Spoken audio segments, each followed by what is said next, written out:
Hello and welcome to another edition of Motion Cues podcast, जहाँ पे we as employees will sit together and dissect different topics.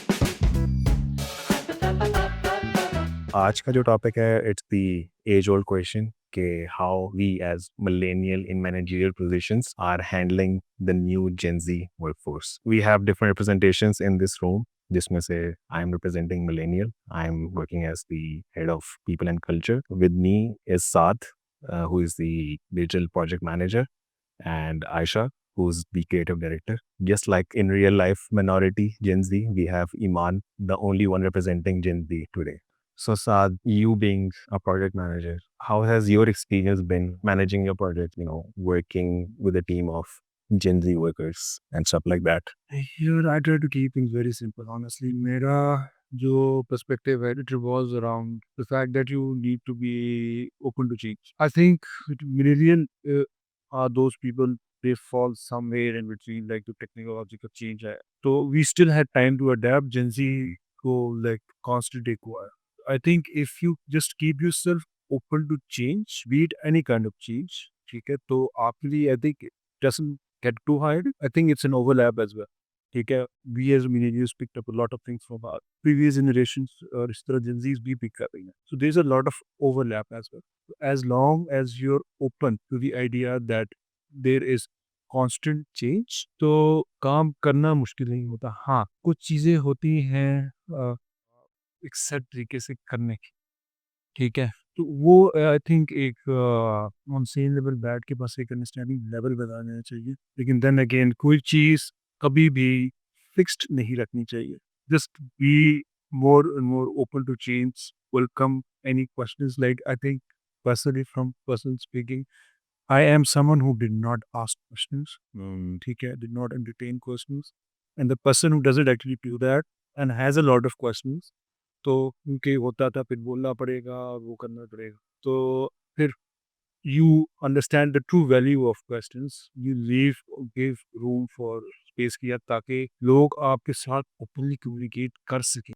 How do you make sure कि जो आपका feedback है to your team वो ऐसा हो कि your team is very receptible or not receptible but receptive to it? मैं आपको ना उनकी जगह पे रखकर बहुत सोचती हूँ कि when I was in their place तो मुझे किस तरह का फीडबैक मिलता था जो मुझे अंडरस्टैंड करने में मुझे ईज़ी होता था. मुझे ये नहीं लगता था कि अच्छा अगला बंदा मे बी ऊपर से आ रहा है या मेरे आइडिया को बिल्कुल ही नेगेट कर रहा है, इस तरह की चीज़ें. तो मोस्टली आई ट्राई कि मैं जो वो ऑलरेडी कर रहे हैं, उसी को ही इम्प्रूव करवाने की कोशिश करूँ. Like I try to use the terms like हमने इस तरह से चीज़ की है तो हम इसको इस तरह और इम्प्रूव कर सकते हैं या दिस हेल्प्ड अ लॉट पूरे creative process. I think that's the right way to go about it. उसकी वजह ये है कि हमें यूजुअली ये बता दिया जाता था मैं जीता रहा हूँ, ठीक है.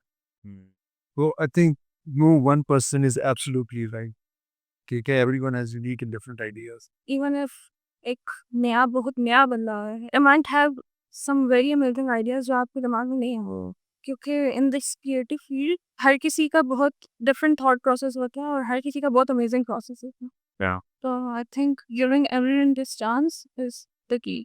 Being the minority representative here, आप बताएं कि so far ever since you stepped into employment तो आपने different generation के साथ obviously क्योंकि we still see कि इस वक्त old generations फिर we the middle ones and then the new ones they all are working together, ठीक है, और different industries वगैरह भी होती हैं. तो how has your experience been working with different generations फिर उनके ideas को absorb करना and then trying to come up with your own thought process because obviously वो उसमें और उनके process में ज़मीन आसमान का फ़र्क होगा. You guys are very tech native obviously और उन लोगों ने गिनती के जो सॉफ्टवेयर चलते आ रहे हैं वो यूज़ किए हैं. बट नाउ वी सी के everything we do there is a tool for it. तो हमारे ज़्यादातर जो काम है ऑटोमेट हो चुके हैं. तो how do you excel in providing your own feedback to older generation? मैंने बेसिकली जितने भी जनरेशन होगी कॉमर्स के साथ भी मैंने काम किया है, मैंने मिलेनियल्स के साथ भी किया है और मैंने जेन ज़ी के साथ भी किया है. मेरा जो वैसे सबसे अच्छा एक्सपीरियंस हुआ है मिलेनियल्स के साथ ही रहा है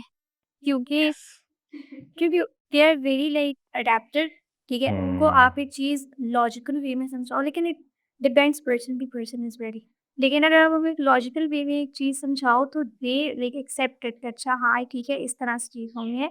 और जेन ज़ी का बेसिकली जो थॉट प्रोसेस चलता है ना वो इसी तरह होता है कि हम पे अगर कोई चीज़ थोप के करा रहे हैं, बेसिकली कम्युनिकेशन पे एक्सपायर करता है। तो आप अगर वो थोपने वाली चीज़ करेंगे तो वो दिमाग जो है ना वो एक्सेप्ट नहीं करता, क्योंकि कोई ऐसे कैसे बोला है। अगर मुझे 2 तरीके हैं कम्युनिकेट करने के, अगर मुझे कोई इस तरह से थोपने वाले तरीके से बोले Yeah. कि मैं मैनेजर हूँ, ये मुझे करके दो वरना मैं बताऊँ। मैं बिलीव मैं उस तरह से नहीं करूँगी, मैं दिल से ही नहीं करूँगी। तो कंपैरेटिवली मिलेनियल्स जो हैं they are very accepting, understanding, तो एक वो चीज़ आ जाती है। मुझे लगता है कि वन ऑफ द रीजंस जो डिफरेंस है आज की जनरेशन की थिंकिंग में और काम करने के स्टाइल में वो ये है कि आई थिंक बूमर्स का ये था कि उनके पास जो उनका लाइफस्टाइल था that was very you can say कि डिमांडिंग था और उनके पास ज़्यादा चॉइसेस नहीं थी, ठीक है। तो दे वर द जनरेशन जो उसका लाइफस्टाइल बनाने की कोशिश कर रहे थे फॉर द फ्यूचर जनरेशन, ठीक है। फिर जब मिलेनियल्स आए तो उनके पास lifestyle was comparatively better, but at the same time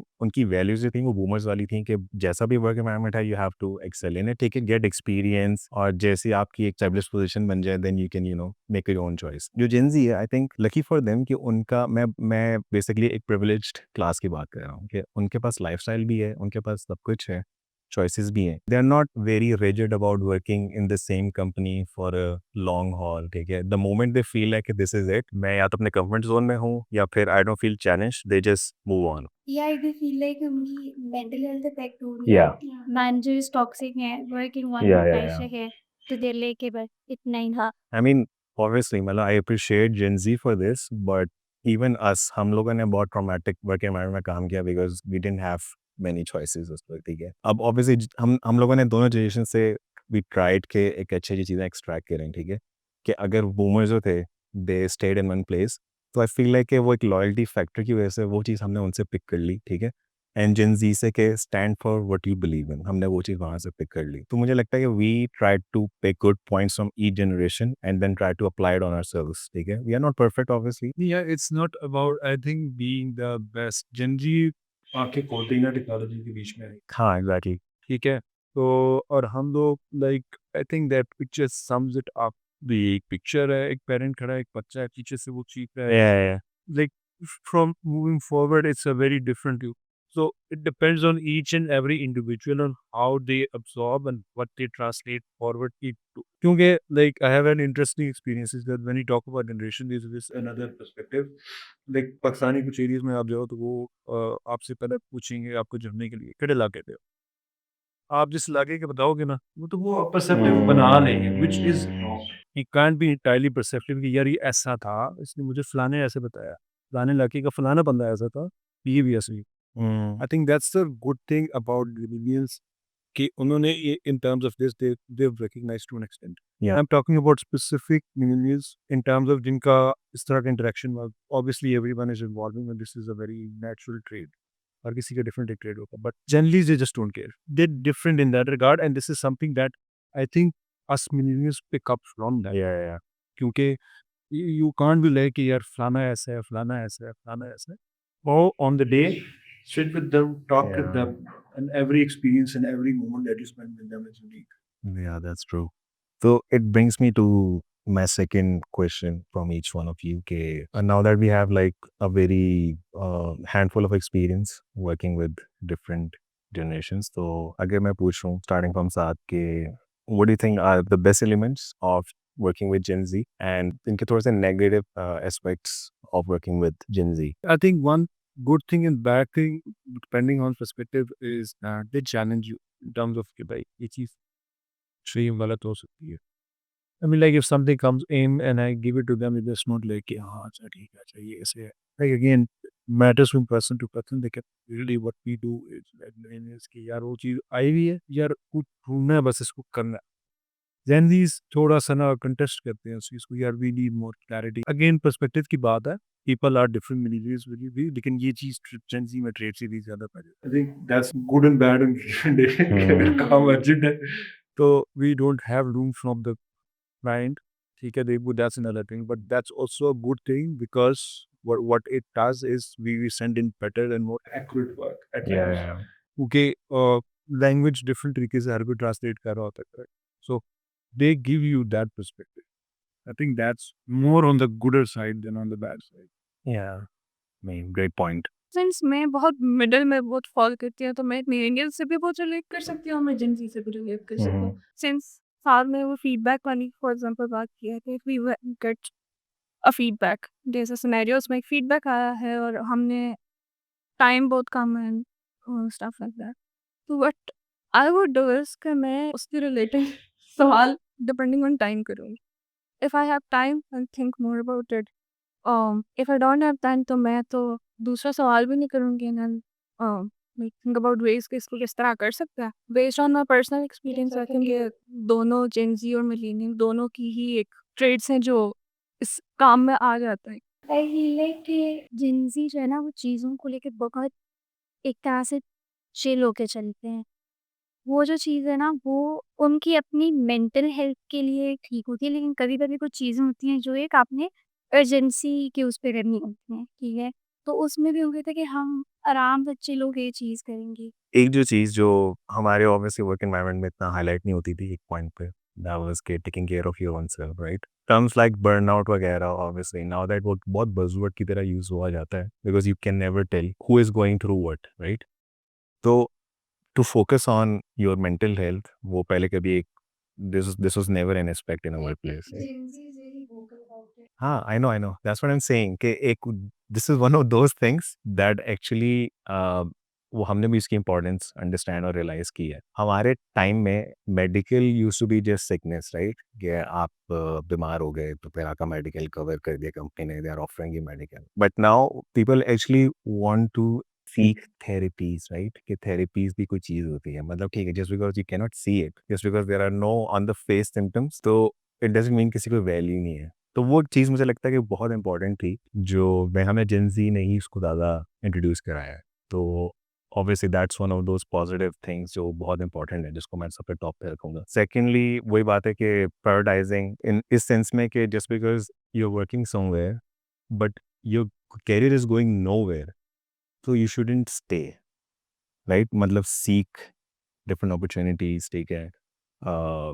Maybe explore something, क्योंकि अब हमें काम करते हुए इतना टाइम तो आ गया कि जहाँ पे we can take such kind of a decision कि हम बोलेंगे कि यार ठीक है, we are safe 6 months तक we can explore, and the moment we feel like okay this is the end, तो we step back into the safe decision.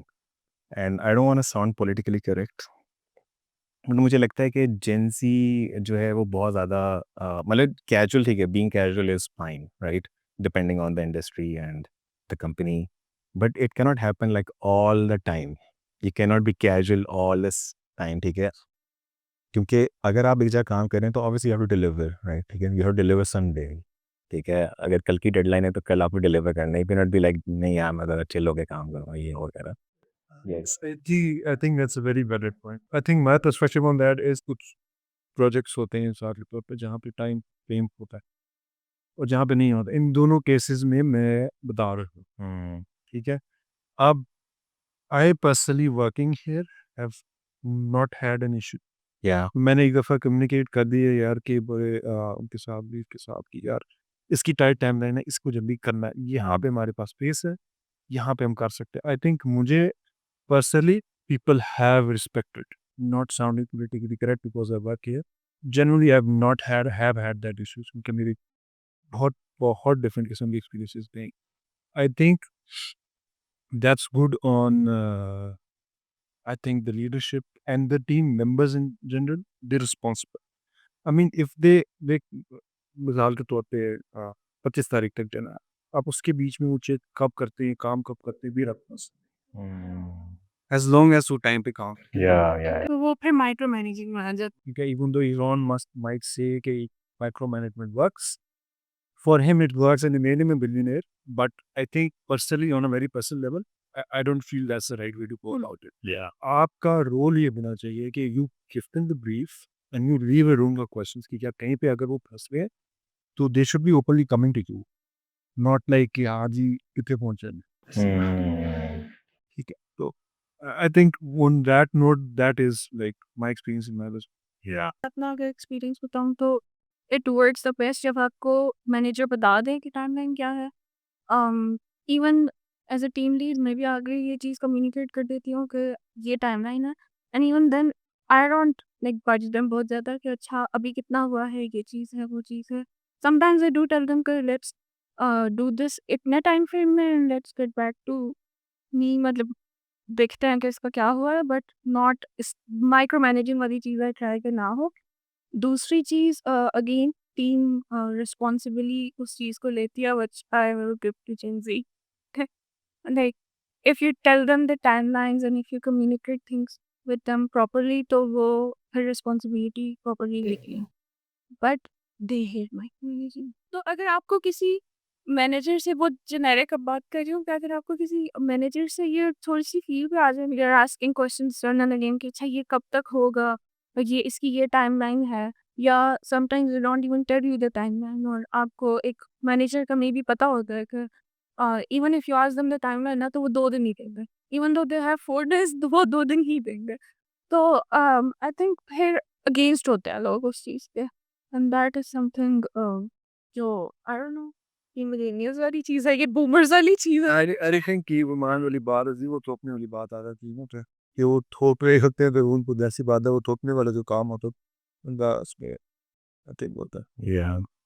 Let's think about the future. How do you see Gen Z faring into the future? क्योंकि अब the thing is they are going to become managers soon enough, and फिर different और generations आएंगी. तो how do you see them going into the future, working in managerial roles or even more seniority leadership roles? तो एक as bracket आता है where we're not susceptible to change for many factors, economical हो सकते हैं, आपकी responsibility के लिहाज से होते हैं, you just stick to what works. I think for millennials as well as Gen Zs कुछ चीज़ों में आपको डिफाइन करना पड़ता है। यू कांट जस्ट वांट कि यार अच्छा ये भी है, वो भी है, ये तो कुछ चीज़ें ना डिफाइंड होती हैं। ऑब्वियसली कुछ चीज़ कांस्टेंट नहीं रहती कि वो प्रोसेस चेंज नहीं हो सकता, इम्प्रूव हो सकता है, क्योंकि आपने वो प्रोसेस और चीज़ें डिफाइन करनी होती हैं, क्योंकि ऐसे you can not be random all the time, there needs to be a direction, which many of these, like in my case, I had to figure out most of the things.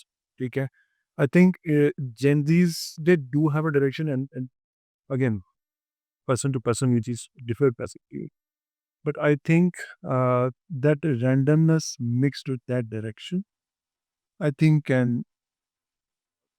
क्या कहते हैं एक positive, like they can create something better than this generation. And I think agree.